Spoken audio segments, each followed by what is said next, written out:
Bismillahirrahmanirrahim. Assalamualaikum warahmatullahi wabarakatuh.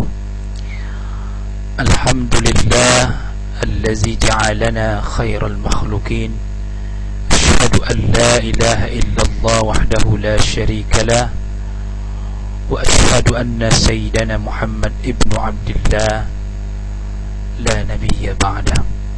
Allahumma salli wa sallim ala sayyidina Muhammadin wa ala alihi wa ashabihi wa man wala. Amma ba'du. Tentu tiada kata yang indah dan tiada kata yang lebih mulia serta untaian kalimat yang lebih sempurna senantiasa kita ajukan dan kita peruntukkan kepada Allah Subhanahu wa taala dalam berupa puji dan syukur kita agar kita senantiasa dikaruniai oleh Allah dan dianugerahkan oleh Allah Subhanahu wa taala kenikmatan baik itu nikmat iman serta nikmat Islam dan juga karunia yang tidak terhingga. Begitu juga selawat berserta salam mari kita senantiasa kirimkan kepada junjungan kita Nabi Muhammad sallallahu alaihi wasallam. Berkat melalui perantara beliau kita dibawa dari alam kejahilian menuju alam yang penuh dengan peradaban, pengetahuan, dari alam yang tidak mengenal bagaimana cara beribadah yang benar. Sekarang kita menuju kepada alam yang begitu penuh dengan kejujuran, penuh dengan kemaslahatan dan terlepas dari yang namanya khurafat dan perbuatan-perbuatan di luar ajaran agama kita. Saudara-saudara, para pemirsa yang dimuliakan Allah Subhanahu wa taala, banyak teman-teman kami, saudara-saudara kami meminta kami untuk memberikan tausiah secara langsung, dan dalam hal ini kami diminta untuk memberikan tausiah agar direkam dan kemudian diupload agar nanti bisa diterima dan ditonton dan disaksikan oleh para saudara-saudara kami yang mungkin tidak sempat hadir di acara silaturahim ini. Untuk itu, tanpa berlama-lama, kita akan coba membahas sebuah tema dengan subjudulnya, tema kita dalam hal ini yaitu surat Hud, tapi subjudulnya adalah atau judulnya adalah surat yang paling memberatkan Nabi kita Muhammad sallallahu alaihi wasallam. Saudara-saudara, ada sebuah ayat di dalam surah Hud ayat 112. Allah mengatakan, A'udzu billahi minasy syaithanir rajim. Bismillahirrahmanirrahim. Fastaqim wa man taba ma'ak wa la tatghaw innahu bima ta'maluna basir. Fastaqim, beristiqomahlah kamu wahai Muhammad. Wa man taba ma'aka, dan orang-orang yang telah berbuat tobat bersama kamu, yaitu para sahabat Rasulullah SAW. Wala tatghaw, dan janganlah kalian berlebihan. Innahu bima ta'maluna basir, sesungguhnya Allah Subhanahu wa taala itu maha melihat terhadap apa yang kalian lakukan. Saudara-saudara, kaum muslimin dan muslimat yang saya cintai dan dimuliakan Allah Subhanahu wa taala, di dalam surah ini atau ayat ini tepatnya Di situ ada kata-kata fastaqim. Fastaqim artinya adalah teguhlah pendirianmu wahai Muhammad, kata Allah Subhanahu wa taala. Dan kita sering mendengar kata ini, yaitu kata istiqomah.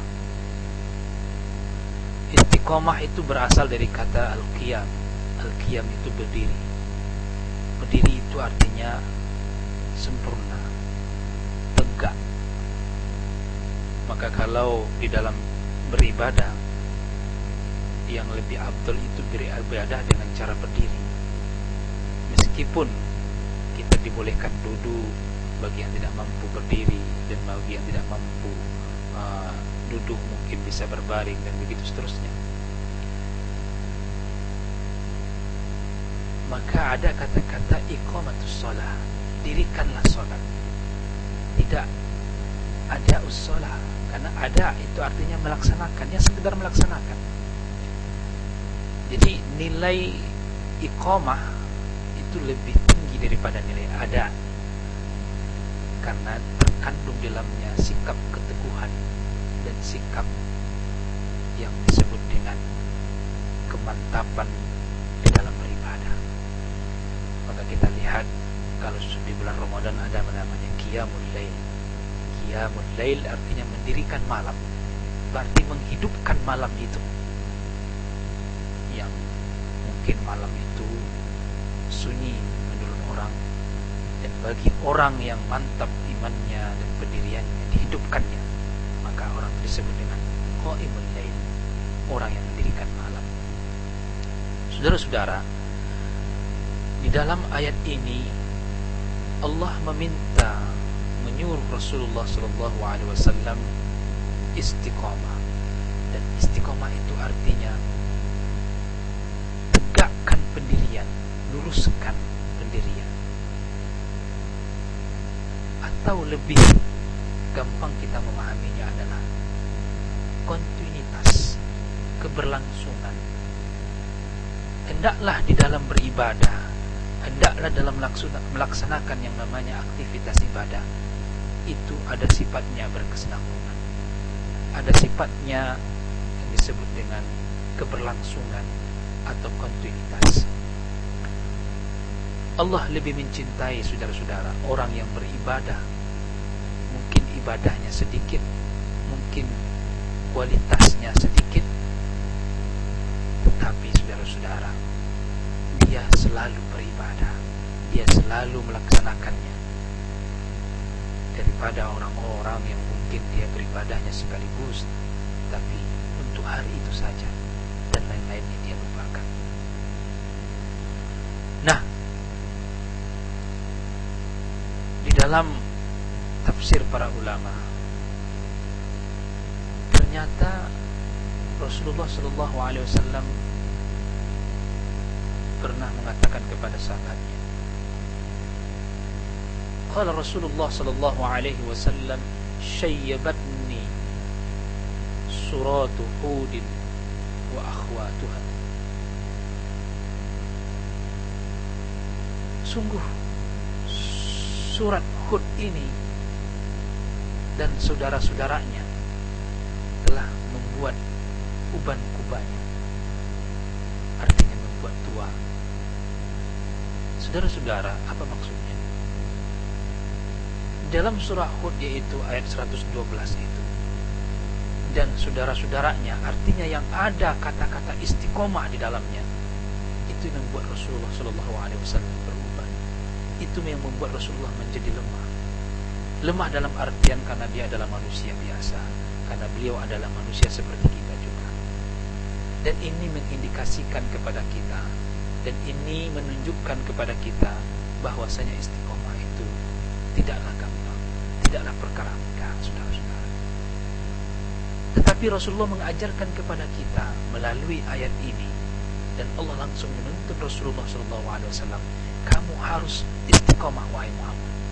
Dan begitu juga dengan sahabat-sahabatmu dan orang-orang yang telah bertobat denganmu. Karena ibadah yang diinginkan oleh Allah Subhanahu wa ta'ala itu adalah ibadah orang yang selalu, yang dawam, yang daim. yang kontinuitas, yang berlangsung selalu. Meskipun ibadah itu mungkin saudara-saudara sedikit, tidak banyak, tetapi dia selalu lakukan. Orang yang berinfak mungkin dengan 5.000 dengan orang yang berinfak mungkin 100.000 tentu berbeda nilainya di sisi Allah Subhanahu wa taala. Kalau dia berinfak 100.000 tetapi dia berinfak sekali saja, tentu berbeda dengan orang yang berinfak 5.000 dan dia terus menerus berinfak dengan itu. Nah, inilah yang disebut dengan istiqomah, saudara-saudara. Di dalam bulan Ramadan ini Allah menginginkan kita istiqomah, mulai dari awal, pertengahan dan akhir. Begitu juga Rasulullah Sallallahu Alaihi Wasallam. Beliau awalnya, pertengahan dan akhirnya. Bahkan di akhir-akhir Ramadan Rasulullah Sallallahu Alaihi Wasallam, di dalam hadis itu disebutkan syadda mi'zarahu, Rasulullah mengencangkan ikat pinggangnya, sarungnya, dan dia membangunkan dan menghidupkan malamnya bersama dengan keluarganya. Bukan sebaliknya, saudara-saudara, yang terjadi saat sekarang ini, fenomena sekarang ini, bagaimana Ramadan dikotak-kotakan dengan istilah awalnya rahmat, pertengahannya maghfirah, awalnya adalah kasih sayang Allah, pertengahannya adalah ampunan dari Allah, dan akhir-akhir Ramadan adalah merupakan pembebasan dari api neraka. Sehingga banyak di antara kita yang disebut dengan ibadah musiman di bulan Ramadan ini, yaitu dengan mengejar awalnya atau menuju akhir pertengahannya, atau bahkan mungkin hanya yang diambilnya akhirnya. Padahal sebenarnya tidak ada istilah pengkotakan ibadah di dalam agama Islam. Ibadah itu harus kontinuitas, ibadah itu harus kafah, harus totalitas, saudara-saudara. Mulai dari awal, pertengahan dan akhir. Hidupkanlah Ramadan itu. Qiyamun naharnya, qiyamul lailnya ini, mendirikan siangnya, yaitu seperti kita berpuasa, menahan makan dan minum. Ibadah yang wajib tentu tidak ditinggalkan, seperti sholat fardunya juga. Dan juga termasuk mungkin kita mengaji Al-Quran di siangnya, dan kita lanjutkan nantinya di qiyamul lailnya, sholat tarawihnya, witirnya, dan juga ada sebagian kita yang mungkin melaksanakan tadarusan, dan mungkin juga ada di antara kita yang mungkin bisa dia melakukan sholat tahajud. Qiyamul lail dihidupkan. Bukan kita, saudara-saudara, memisahkan Ramadan itu sesuai dengan keinginan kita, yang sehingga pemahaman kita yang sebenarnya selama ini kita menganggap Ramadan itu harus dipisah-pisahkan. Ini adalah anggapan pemahaman yang salah.